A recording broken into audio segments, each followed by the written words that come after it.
let's turn to a more contentious issue. Harry and Meghan. I don't like to keep talking about these two, but for some reason they always pop up. You do. I don't really. I find them very irritating. But today it's reported they're furious because their children, Archie and Lilibet, are to be denied royal titles. This is because Harry's no longer a working royal, and nor's the mother, Meghan. What do you think of this, Alex? I mean, should they be... It's complete rubbish, of course. I mean, the idea that the young Archie, who I think is 3-year-old, is going to the nursery in Los Angeles and saying, this is awful, I can't go, I'm only a prince, I'm not His Royal Highness Prince. It's ludicrous. But don't they want... Having said that, I'm just a wee bit suspicious. You see, but you're always on Meghan's back. And I read today... Well, actually, and his. I don't really differentiate. The both of them. But I read that they are objecting furiously, etc. I'm kind of suspicious. I'm not sure that Daily Express and the Sun know that they're objecting. Although we do know from the Oprah interview that they were furious in that about this potential issue of the titles. My view is we had the debate about the uniform. I thought if Andrew's going to be allowed to wear one at one event, Harry should be allowed to wear his.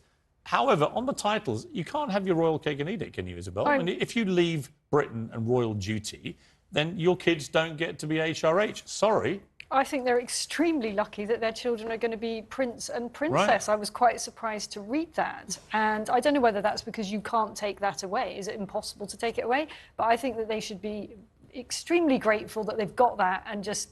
Ava, you're groaning. Why are you groaning? It's just so boring. I just really don't care. I think they've gone off and they're living quite happily. I don't think they care at all about this title nonsense. Oh, really? We've whipped up. Why would they tell Oprah Winfrey they care? At all. I don't think they literally told Oprah Winfrey they care. They're off in California. They're having a really nice time. She's looking really fit, might I say. She's looking probably the best she's ever looked. That must drive people who hate her wild. Just how nice she looks. I don't think they care. I think you know, maybe if it's something to do with getting royal protection, then I still think we should pay for that because they are really, you know, open to being harmed. I don't think they care. Let's turn from two people who've been spectacularly classless in the last couple of years to someone who I think... you meant us two. Not you two, not you two. You've had a wobble tonight, but we'll get you back on track. Let's turn to someone who I think is the epitome of class, who just announced his retirement from tennis, Roger Federer. Greatest of all time, Alex? Well, I have to say Andy Murray, obviously. Well, of course. But in terms of male players, I mean, a good argument for the Williams sisters as female players, but as male players, Federer, yeah. I mean, Federer, I was fortunate enough to watch him win Wimbledon twice, and the backhand is just a thing of beauty. But also his whole demeanour. I just like the way... I like the way he is, Federer. You look at someone like Kyrgios, screaming and ranting and shouting and being a bad sport. Are they?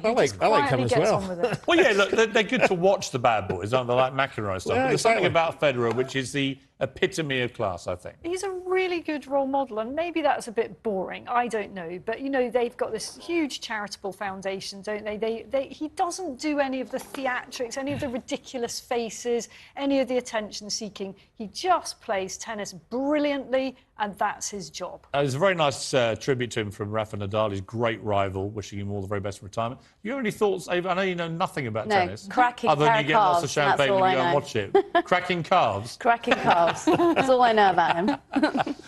Alex Salmond, are you going to the funeral on Monday? Or?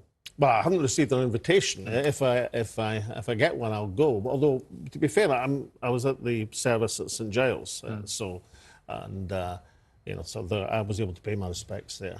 Underlying all this, when we get back to relative normality on Tuesday, we're facing this unbelievable economic crisis. Kwasi Kwarteng, the Chancellor, is reported to want one of the first things that he does to solve this problem is to remove caps on bankers' bonuses. I've got to say, when I read that, I was like, are you reading the room? You think that people in this country right now, Kwasi Kwarteng, the one thing they want in a cost of living Armageddon is let's give bankers more money? You know, Kwasi is a rich guy. The previous two chancellors were richer than him. Right. He's the poorest chancellor out of the last three because he's ex... Do you not think it's bad politics He's ex-Chase Morgan. It's a very vulnerable point. I mean, because he's obviously favouring his old pals. He doesn't have the mindset of a banker. Look, I know him really well. That is not how he thinks. This is about... Well, maybe you shouldn't have worked for Chase Morgan, setting out... Why don't you go out in the street, Isabel, if you're about to start defending this, go out in the street and ask the first 100 people you meet, should bankers get a new uncapped bonus as part of our way of tackling the cost of living crisis. If I were the Chancellor, I wouldn't be setting policy according to some vox pop on the street in the queue. Oh, but it's not vox pop, though, is it? It's just having your ear slightly to the ground, isn't it? I mean, it's just being a bit aware. Like, they get paid, right now, it's 200% of their base pay. That's their bonus. I really don't care. How mad that is? A bit like you with Meghan. I don't care. But there are children going to school. Sorry, there are children going to school at the moment who can't qualify for free school meals. There's worry on Monday that when the schools close, children will go hungry because they can't get their free school meal. And we're going to cap on bonuses. It actually is. And the other thing, I mean, we've had two things from this government so far under Liz Truss. One is that the bankers will have uncapped bonuses, so they're going to get richer. All right, so you want bankers to be richer as the people actually get poorer. Fine. Those two things are not... And secondly, energy companies should have no windfall tax, because why should their profits be stemmed as people literally can't heat their homes? Do you know what, Piers? I've got really bad news for you. This is just the beginning of what this government is going to do. You watch, they are going to do an awful lot more. Why are you saying that proudly? They won't last long. Because... Right. Exactly. They won't. I mean, look, I'm an oil economist by profession who worked for a bank. You should definitely not uncap bankers' bonuses, and you should definitely have a windfall tax. Well, I'll give you the serious economic reason. That one factor, not the only one, but one factor behind the crash of 2009-10 was risk-taking in the financial sector. It wasn't about bankers. Yes, it was. Risk-taking was encouraged by uncapped bonuses. That's why it was brought in, Isabel. Rich people right now don't need to get richer. They don't. That's not the priority. Yeah. The priority are food banks and kids who can't afford their school meals. Not whether bankers are going to make 10 million or 20 million. Priority and then not even wealth creation, and a rising tide lifts all boats. Well, Liz Truss is going to cut all the taxes, apparently. Good. It's not going to work, is it? Well, I tell you what, hammering people on tax doesn't create more revenue. You do realise that do you know about the lack of... You do realise that if they carry on with this attitude, I think, they are going to get one of the mother of all shellackings at the election. I agree. But so why would you encourage it? Because it isn't about winning the election, it's about doing the right thing. Isabel, not only do I know what the Laffer curve is, I met Art Laffer, and I can tell you the Laffer curve does not apply to bankers' bonuses. We're talking about income tax, is what we were talking about at that point. How can you possibly cut income tax right now?